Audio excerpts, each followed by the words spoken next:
Bonjour Vincent Hervouette.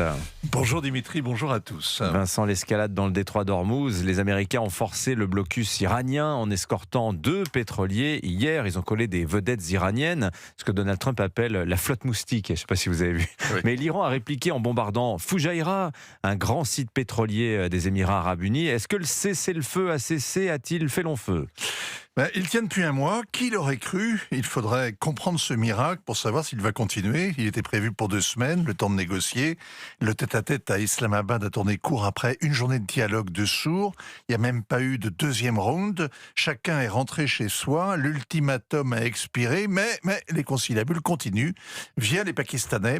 Tout ça à voix basse, couvert de l'épais manteau du secret et brouillé par le tintamarre de la propagande. On ne sait pas où les deux camps en sont dans leur bras de fer, sinon qu'ils cherchent une issue négociée. En attendant, l'Amérique étrangle l'économie iranienne, qui étrangle l'économie mondiale. Les Iraniens font le chantage au suicide et Donald Trump promet de les renvoyer à l'âge de pierre. On ignore quelle est la part de comédie à usage interne dans ces rodomontades. Mais on ne sait même pas qui gouverne réellement à Téhéran. On devine que le pouvoir est divisé. Au-delà du jeu de rôle habituel entre modérés et radicaux, ce sont tous des survivants fanatisés. Et on a eu la preuve de ces dissensions hier avec le communiqué alambiqué déclarant que l'Iran n'avait pas eu le projet de frapper le site pétrolier de Fujairah. Ça ressemblait à un mea culpa. Et c'est curieux que les Iraniens s'excusent d'avoir tapé les installations émiraties alors que leurs voisins ont essuyé 530 missiles et 2300 drones depuis le début du conflit fin février. C'est davantage que ce qu'a subi Israël. Et c'est d'ailleurs bien parce que les Émirats ont signé la paix d'Abraham qu'ils subissent la haine des gardiens. Et c'est aussi pour cela qu'ils ont réclamé à Israël la protection du dôme de fer. En face, Donald Trump s'impatiente. Il fait la guerre comme on mène une opération de police. Depuis le début, il est pressé d'en finir. Dimanche, il voulait que ça bouge, sortir du statu quo. Eh bien, il a été servi. Et on voit bien que depuis un mois, c'est une sorte de drôle de guerre. Elle n'amuse pas les voisins qui sont pris en otage, notamment Koweït, Bahreïn, les Émirats, qui ne peuvent plus exporter leur pétrole. Et ceux qui voient flamber les prix, comme les automobilistes européens, rient jaune.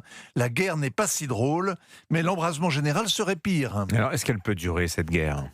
Mais vous le saurez très vite. On verra ce soir si la boîte de Pandore s'est refermée, si les deux camps ont décidé de se servir des arsenaux qu'ils ont reconstitués depuis un mois.